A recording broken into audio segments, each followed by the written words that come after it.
Bismillahirrahmanirrahim. Kali ini kita akan bercerita mengenai rumah kolonial.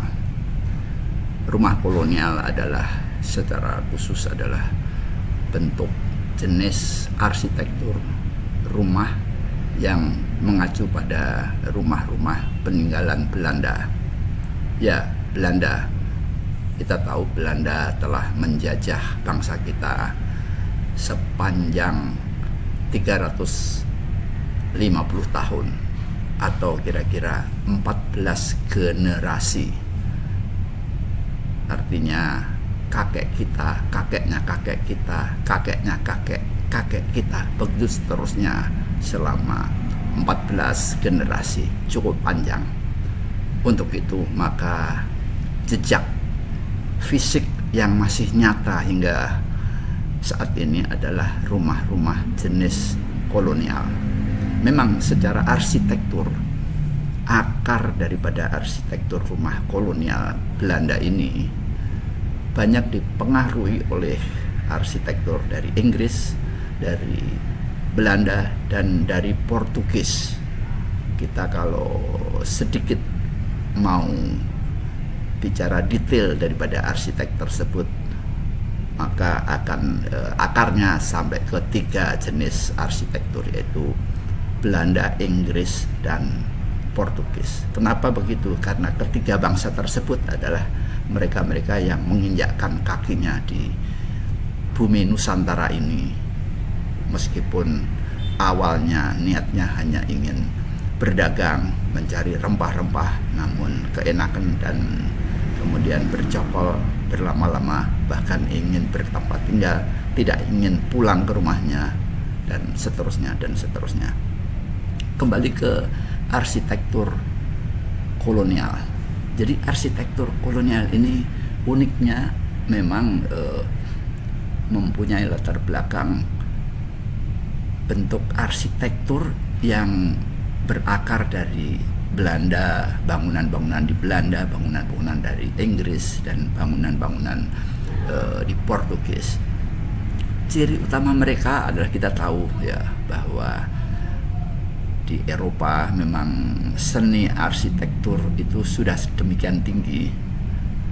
Mungkin bisa sedikit melebar, jangan hanya 3 negara tersebut, bahkan di Timur Tengah, di Mesir, di Turki, di Yunani, di Roma, di Itali, di Spanyol. Mereka adalah bangsa-bangsa yang sudah memiliki arsitektur yang tinggi, dan mereka adalah bangsa-bangsa yang memiliki keunggulan di dalam hal estetika bangunan.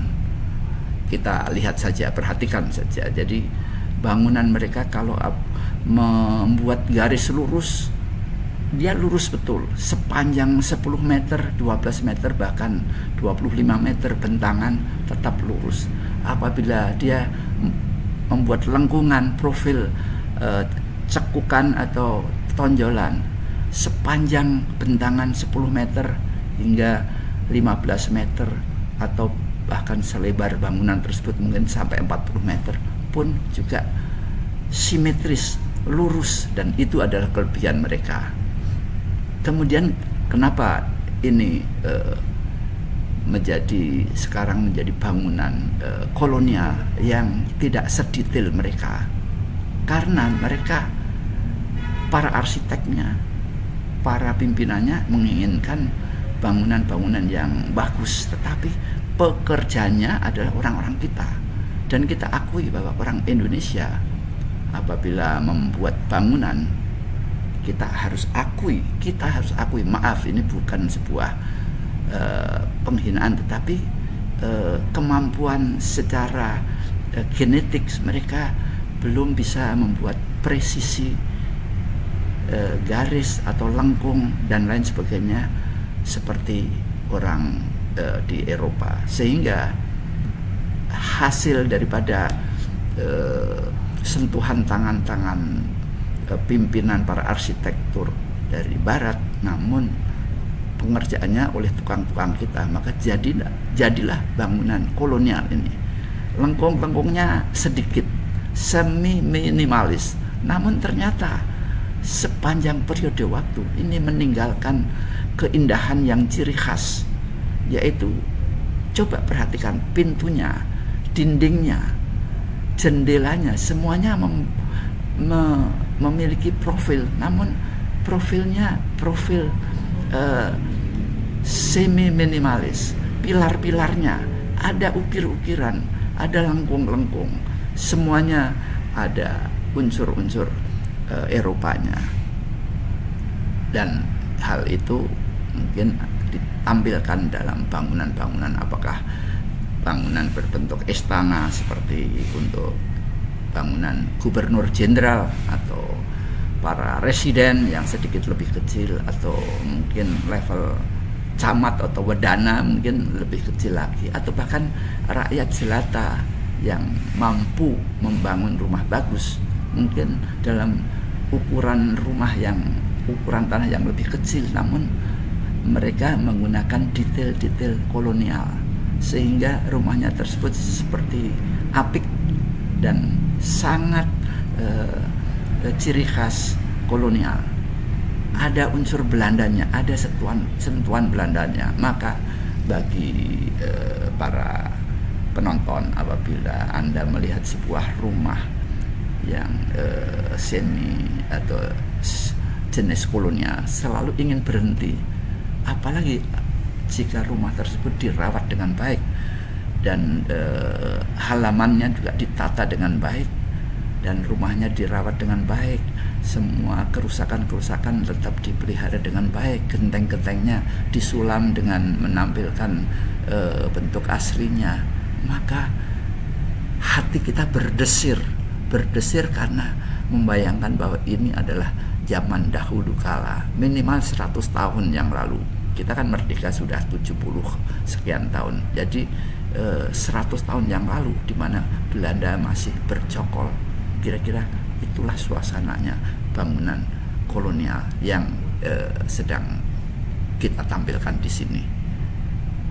Para penonton bisa melihat berbagai jenis desain-desain kolonial, dari mulai yang grandeur, yang besar, ataupun yang rumah-rumah kecil, rumah-rumah couple kecil atau rumah medium, tetapi ditata dengan apik dan dikembalikan nuansanya dengan nuansa-nuansa kolonial.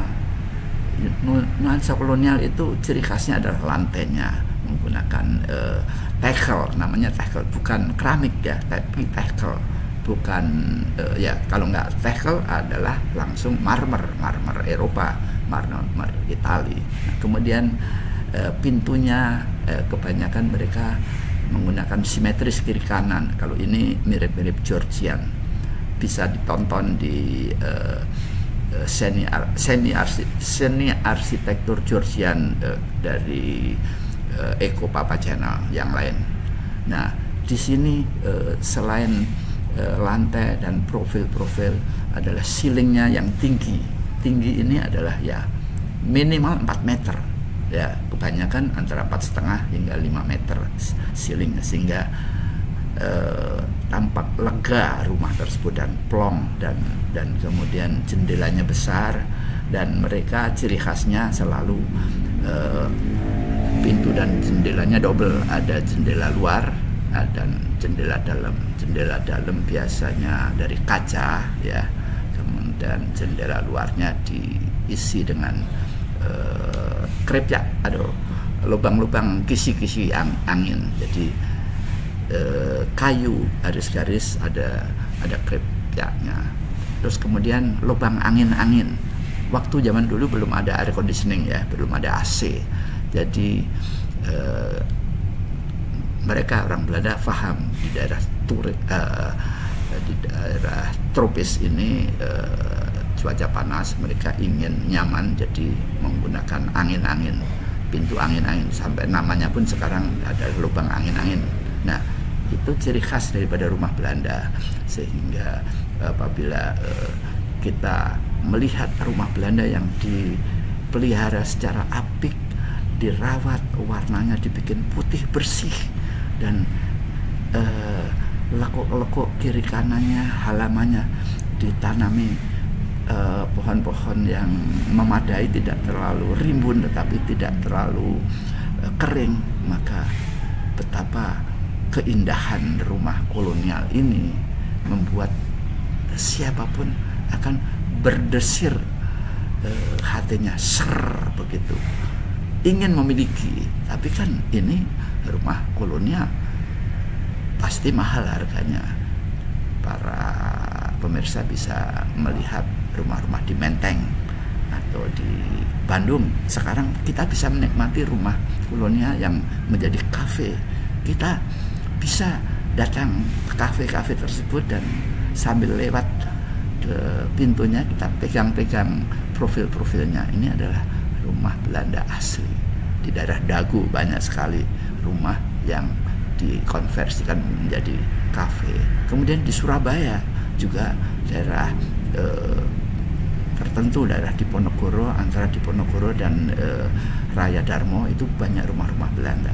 Terus kemudian di Malang banyak sekali rumah-rumah besar tipe kolonial, dan tentunya kota-kota lainnya, misalnya Bandung, Bogor, dan bahkan di non jauh di timur sana juga ada pejabat-pejabat Belanda yang membuat rumah kolonial yang bisa diwarisi hingga saat ini.